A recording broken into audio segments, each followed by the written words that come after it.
दंडवत गोविंद गुरु बंदाय भजन सोय।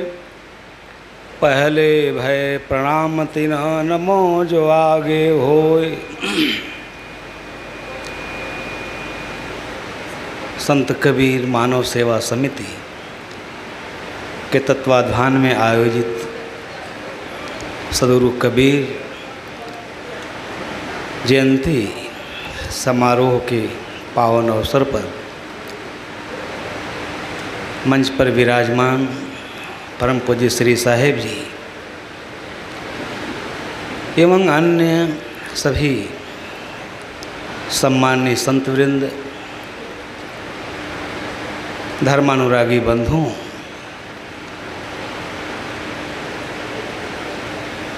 सदगुरु कबीर और कबीर की देन, इस विषय पर आज 3 दिनों से उनके द्वारा सुनाए गए जो संदेश है उस पर बड़ा ही मार्मिक, युग के अनुसार, युगानुरूप संत गुरुजनों के पावन श्री मुख से उस पर अनंत ज्ञान का कथन चल रहा है। आप लोग उस अद्भुत ज्ञान से लाभान्वित हो रहे हैं।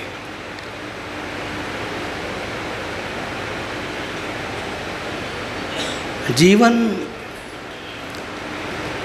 एक ऐसा विषय है जिस पर भारतीय चिंतन धारा में बहुत गहन गंभीर चिंतन किया गया है।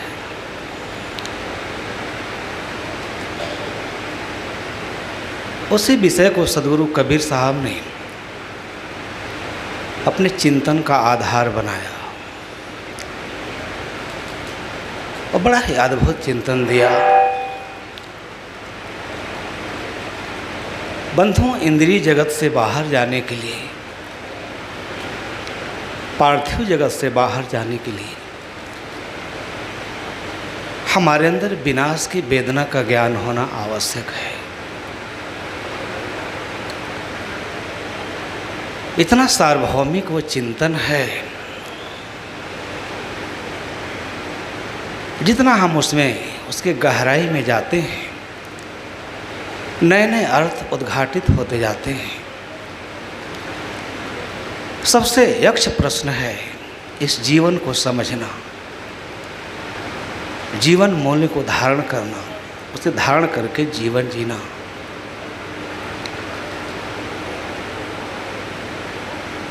ईसा पूर्व 8वीं से 2री शताब्दी तक दुनिया के इतिहास में एक महत्वपूर्ण युग रहा है।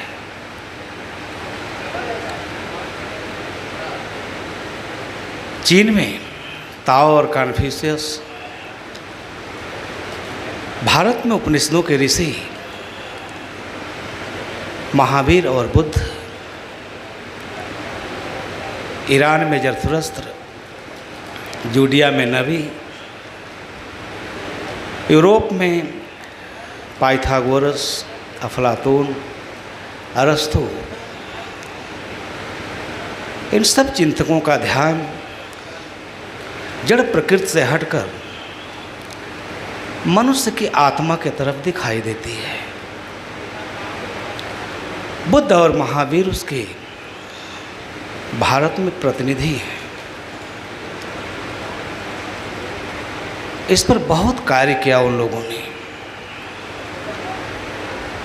लेकिन उस सरणी में बहुत सारी भूलें थी।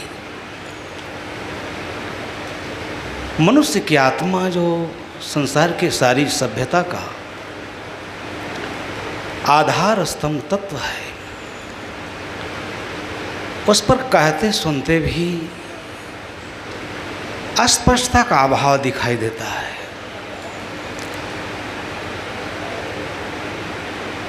वह परंपरा एक लंबी यात्रा करते हुए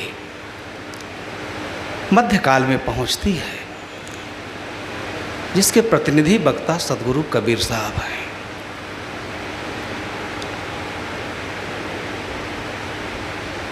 उनके चिंतन की आधारशिला क्या है? इतिहास के लिए, व्यक्ति के जीवन के लिए, हमारी समझ के लिए बड़ा महत्वपूर्ण विषय है। सदगुरु कबीर साहब ने अपने चिंतन में मानव आत्मा को बड़ी मूल्य प्रदान दी, बहुत विशेषता प्रदान किया। ऐसा प्रतीत होता है कि संसार को जान करके भी संसार के ऋषि मुनि, चिंतक, महात्मा, उपदेशक, इन लोगों ने कार्य तो अद्भुत किया, परंपरागत ज्ञान का विकास किया, नए नए दृष्टिकोण प्रस्तुत किए, लेकिन जो मूल तात्विक विषय था उस पर चिंतन करते हुए भी उनमें अस्पष्टता का अभाव है। इसलिए दर्शन के क्षेत्र में, आध्यात्मिक उन्नति के क्षेत्र में सदगुरु कबीर साहब के द्वारा जो प्रतिपादित मार्ग है वो मानवीय सभ्यता के लिए एक अद्भुत देन है। इतना खुल करके बोलने वाला कोई नहीं है। साहब ने कहा, दिल में खोज दिलहि में खोजो, यह करीमा रामा।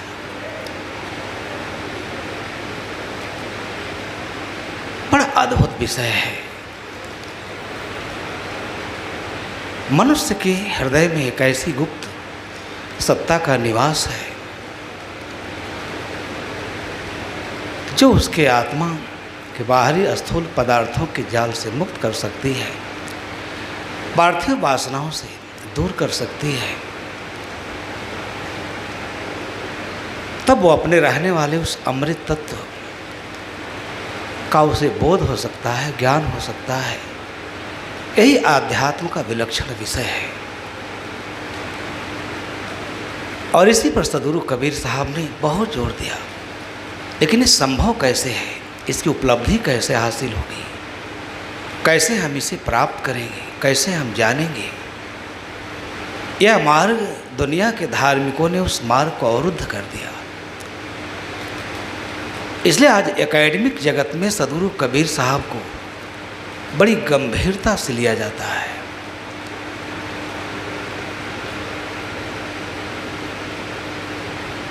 वेद के ऋषि या उपनिषद के ऋषि उनका जो चिंतन है बड़ा प्रबुद्ध अंतःकरण की आवाज़ है, लेकिन आगे चलकर वह भी गुमराह हो जाते हैं। और इस आत्मा के ऊपर प्राचीन ऋषियों के जो आदर्श थे बड़े अद्भुत थे। मोहनजोदड़ो और हड़प्पा की सभ्यता के बाद जिन अवशेषों में, प्रतिमाओं में, प्रतिमानों में जो लक्षण दिखाई देते हैं वो ये है कि आदर्श श्रेष्ठ पुरुष वह है जो भौतिक द्रव्यों पर आत्मा का आधिपत्य स्थापित करता है, इंद्रियों पर विजय प्राप्त करता है, वासनाओं की दासता से अपने को मुक्त करता है, इंद्रियगम्य पदार्थों के खोखलेपन का उसे ज्ञान होता है। ये सब बहुत सारे व्यवधान हैं। इन कुहासों को चीरे बिना हम अपने आत्मा के देश में नहीं पहुंच सकते।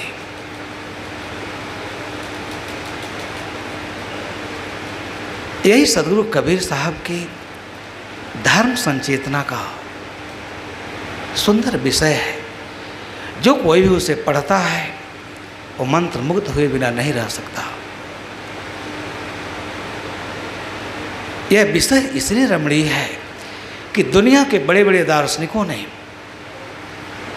इस आत्मा के उद्धार के लिए ईश्वर, परमात्मा, देवी, देवता, इतना प्रपंचों का जाल खड़ा किया। कर्म कांड, उपासना, इस सब अंधकार में टटोलने जैसी बात है। सदगुरु कबीर साहब ने उस सारे बंधनों को तोड़ करके मनुष्य के सामने एक ऐसा लक्ष्य रखा उनका चिंतन एक ऐसा नवीन आध्यात्म का मार्ग है, इसमें सारी स्वार्थ पर की इच्छाएँ मिट जाती हैं, उसके साथ सारे भय और वासनाएं भी। यही काल के अधीनता से मुक्ति का मार्ग है। इस पर चलकर व्यक्ति काल के अंदर जो कालातीत है उसका अनुभव करता है। ये बड़ा दुर्लभ विषय है और इसी को सदगुरु कबीर साहब ने अपने चिंतन का माध्यम बनाया। उस पर चल करके संसार का कोई व्यक्ति अपना आत्मोद्धार कर सकता है। यह घोषणा करके कि मनुष्य स्वयं अपना भाग विधाता है, अपना भाग निर्माता है।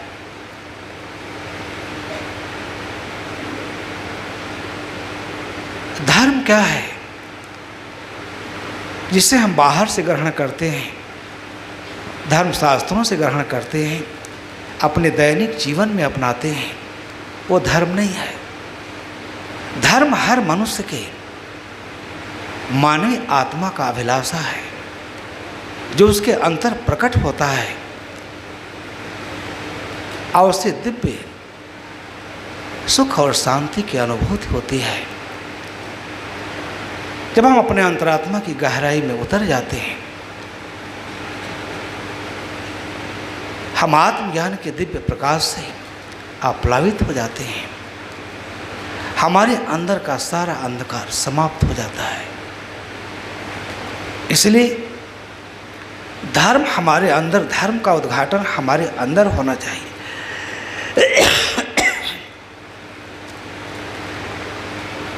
जो अध्यात्म का मार्ग प्रशस्त करता है। बंधु, इसलिए सदगुरु कबीर साहब के चिंतन में, दर्शन में, उनके साखियों में, शब्दों में इतना गहन गंभीर चिंतन है। मानवीय प्रकृति के परिष्कार का जो साधन है, इसके लिए हमें अपने अंदर उस धर्म का उद्घाटन करना होगा, उसका दर्शन करना होगा। उसमें व्यवधान क्या है, समस्या क्या है। सदगुरु कबीर साहब की एक साखी को लें।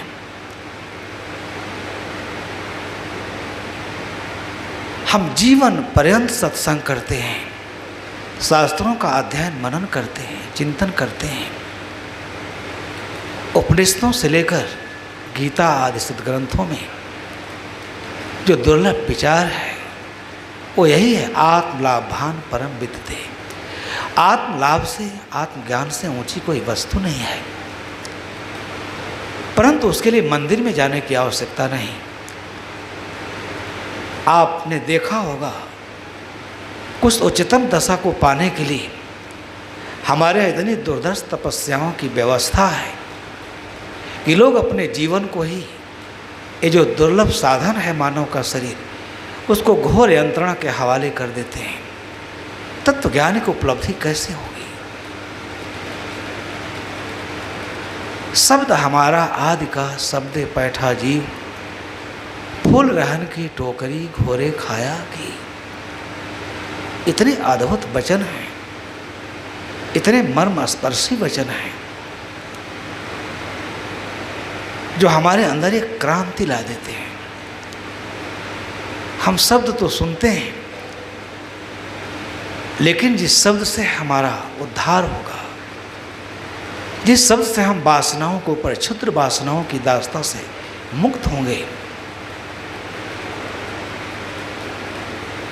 हमारा जो परम प्राप्तव्य विषय है, वस्तु है, सहज ही हमारे पास है, वहाँ तक जाने का हमारा मार्ग इतना दुरूह बना दिया गया है। सदगुरु कबीर ने निवेदन किया